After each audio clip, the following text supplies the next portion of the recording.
साथियों नमस्कार, मैं राजेश शर्मा और सेव इंडिया न्यूज में आपका स्वागत है। इस समय दिल्ली विधानसभा की तमाम 70 सीटों पर चुनाव चल रहा है और चुनाव को लेकर तमाम पॉलिटिकल पार्टियों के महारथी इस समय मैदान में हैं और एक दूसरे पे जिस तरह पे कटाक्ष कर रहे हैं, इस समय लग तो ये रहा है कि दिल्ली में कोई चुनाव आयोग है ही नहीं, जिसकी जो मर्जी में आता है वो प्रत्याशी एक दूसरे पर इस तरह कीचड़ उछालता है। हालांकि बीजेपी को यह मलाल है कि चूंकि मोदी जी उसी लुटेन जोन में बैठते हैं, लगातार उन राज्यों में बीजेपी सरकार बनाने में कामयाब रही जहां आजादी के बाद से आज तक सरकार नहीं बन पाई थी। लेकिन दिल्ली एक ऐसा स्टेट है कि लगातार लुटियन जोन में प्रधानमंत्री गृह मंत्री के रहने के बाद दिल्ली प्रदेश में बीजेपी सरकार बनाने में नाकामयाब रही और चूंकि जिस तरह का वहां का रिजल्ट आता है निराशाजनक, उससे सरकार बन भी नहीं सकती। तो इस बार चूंकि बीजेपी की प्रतिशत दांव पे है, बीजेपी को लगता है कि इस बार सरकार बनानी है दिल्ली में। हालांकि ये तो जनता तय करेगी कि सरकार किसकी बनेगी, लेकिन इस बार जब हम 3 बार के मुख्यमंत्री अरविंद केजरीवाल की बात करते हैं तो इस बार अरविंद केजरीवाल की घेराबंदी तमाम दलों ने मिलकर कर दी है। और जिस तरह के चुनाव रिजल्ट हरियाणा में आए, हमें लगता है कि दिल्ली भी कहीं ना कहीं उसी तर्ज पर चल रही है। क्योंकि तमाम जब हम लोकसभा चुनाव की बात करते थे, वहां इंडिया अलायंस की बात करते थे, तो दिल्ली विधानसभा में तमाम इंडिया अलायंस टूट चुका है और इंडिया अलायंस के साथ में जो उस समय पॉलिटिकल पार्टी चुनाव लड़ी थी वो इस समय आमने सामने है। उनके आमने सामने होने का सीधे फायदा अगर मैं पॉलिटिकल एनालिसिस करने वाले वरिष्ठ पत्रकारों की बात मानूं तो जिस तरह तमाम इंडिया अलायंस के जो पॉलिटिकल पार्टियां हैं वो चुनाव लड़ रही हैं, वो कहीं ना कहीं बीजेपी को लाभ देने की तरफ उनका इशारा जरूर है। क्योंकि अभी तक आम आदमी पार्टी ने सबसे पहले 70 विधानसभा सीटों पर अपने प्रत्याशी उतारे। बीजेपी हालांकि तमाम सीटों पर अभी प्रत्याशी नहीं उतार पाई, कांग्रेस भी अभी तमाम सीटों पर प्रत्याशी नहीं उतार पाई, लेकिन बसपा सुप्रीमो मायावती जन्मदिन के बाद में एकाएक आक्रामक उनका रूप दिखाई दे रहा है और वो दिल्ली विधानसभा चुनाव में उनका टारगेट है। उन्होंने दिल्ली में बसपा की तर्ज पे आम आदमी पार्टी की तर्ज पे तमाम 70 सीटों पर अपने अपने प्रत्याशी उतार दिए हैं।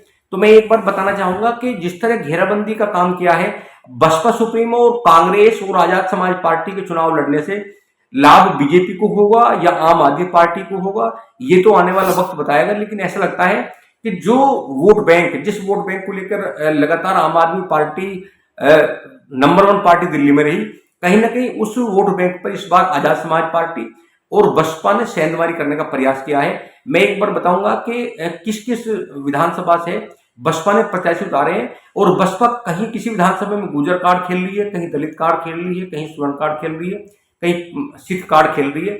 लगातार जो सोशल इंजीनियरिंग है बसपा सुप्रीमो की, इस बार दिल्ली में ताकत झोंक दी है। कितनी सीट आएंगी बसपा की, ये तो आने वाला वक्त बताएगा। लेकिन बसपा सुप्रीमो ने पूरी वीटो पावर इस समय दिल्ली में लगा दी। तो मैं एक बार बताना चाहूंगा दर्शकों कि बसपा की 70 सीटों के उम्मीदवार कौन कौन है, किस किस विधानसभा से कौन उम्मीदवार है, मैं एक बार जरूर आपके सामने चर्चा करूंगा।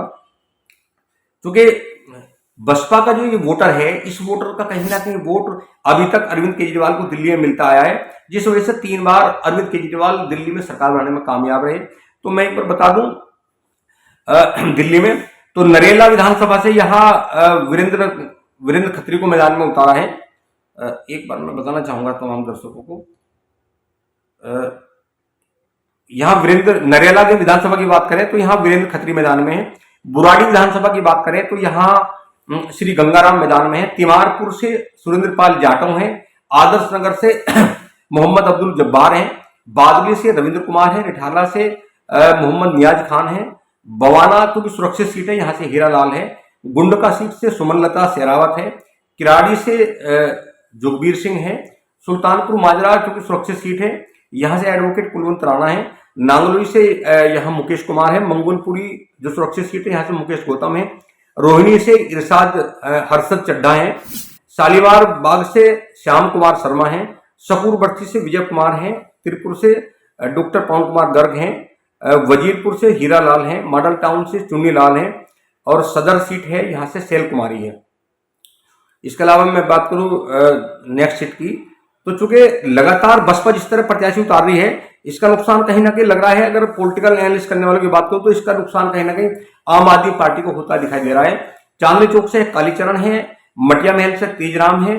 बल्ली मारन से सोनू कुमार है। करोलबाग सुरक्षित सीट से रंजीत कुमार गंगवाल है। पटेल नगर सुरक्षित सीट से रामता और भारती हैं। मोती नगर से अविनाश गुप्ता हैं। गाजीपुर मादीपुर एससी सुरक्षित सीट से रूप सिंह अहिरवार हैं, राजौरी गार्डन से शशि प्रभा, हरिनगर से श्री बिंदु कुमार, तिलक नगर से अशोक कुमार गौतम, जनकपुरी से रवि प्रताप राव, विकासपुरी से कृष्ण ठाकुर, उत्तम नगर से श्री मनीराम, द्वारका से प्रदीप मौर्य, मटियाला से कमलेश कुमार गौतम, नजफगढ़ से रोहित इंदौरा, बिजवासन से कमल सिंह, पालम से श्रीमती गीता, दिल्ली कैंट से श्रीमती नमिता गौतम, श्री नमित गौतम, राजेंद्र नगर से शिव प्रसाद वर्मा, नई दिल्ली वो है जहां से अरविंद केजरीवाल चुनाव लड़ते हैं। तो नई दिल्ली से यहाँ जो मैदान में उतरे हैं,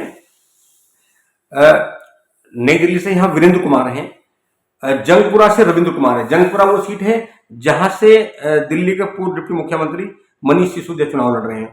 और अगर मैं बात करूं अलग अलग विधानसभा की, चूंकि बसपा ने जिस तरह सोशल इंजीनियरिंग इस बार की है, अभी देखना होगा कि बसपा के जो टोटल कैंडिडेट हैं, कहीं बसपा ने तमाम सोशल इंजीनियरिंग का वहां प्रयोग किया है, इसका नुकसान किस दल को होगा और लाभ किसे होगा।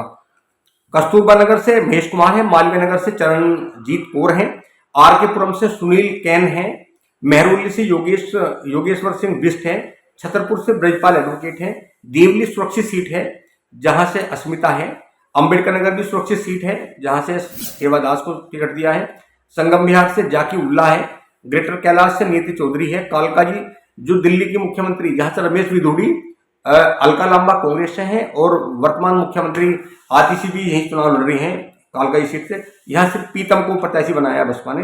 तुगलकाबाद से अमजद हसन है, बदरपुर से प्रदीप कुमार है, ओखला से सतीश कुमार है, त्रिलोकपुरी जो सुरक्षित सीट है यहाँ से नंदलाल है, कौंडली सुरक्षित सीट है यहाँ से मुकेश कुमार है, पड़पड़गंज जहां से आवध ओझा चुनाव लड़ रहे हैं आम आदमी पार्टी के,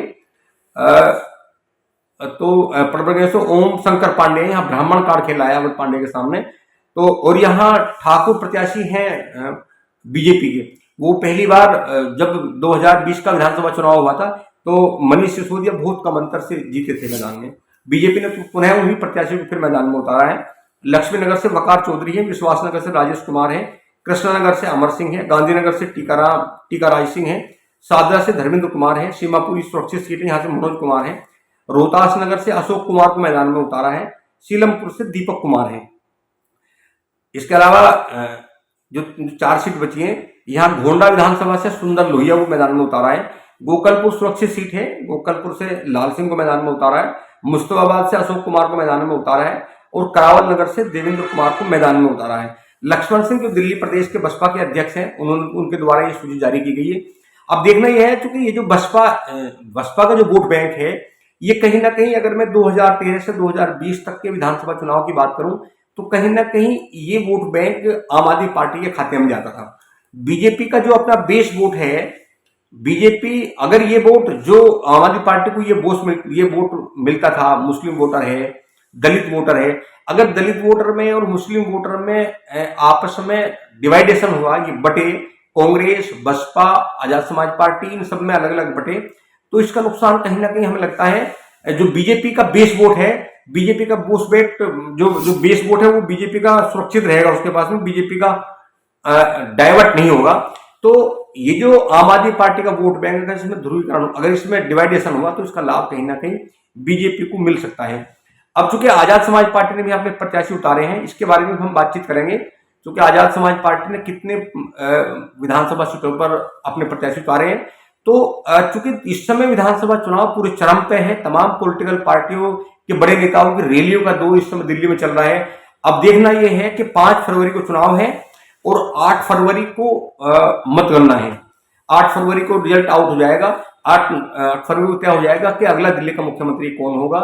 अब चूंकि तमाम दिग्गज जो हैं इस समय मैदान में हैं, उतरे हुए हैं, तो आप लगातार देखते रहिए, हम आपको लगातार अपडेट देंगे। और दिल्ली चूंकि जो विधानसभा वार हम लोग जाएंगे और दिल्ली वही लोगों से बातचीत करेंगे कि उनके मन में क्या है 2025 के विधानसभा चुनाव को लेकर, क्योंकि 23 फरवरी 2025 को दिल्ली सरकार का कार्यकाल समाप्त हो जाएगा और इसलिए अभी चुनाव है और लगभग 15 दिन दिल्ली पूरी चुनाव के रंग में रंगी हुई होगी। तो आप लगातार देखते रहिए 7 इंडिया न्यूज। प्लीज आप एक बार कमेंट भी करिए, चैनल को सब्सक्राइब करिए, वीडियो को शेयर करिए, लगातार देखते रहिए 7 इंडिया न्यूज। नमस्कार।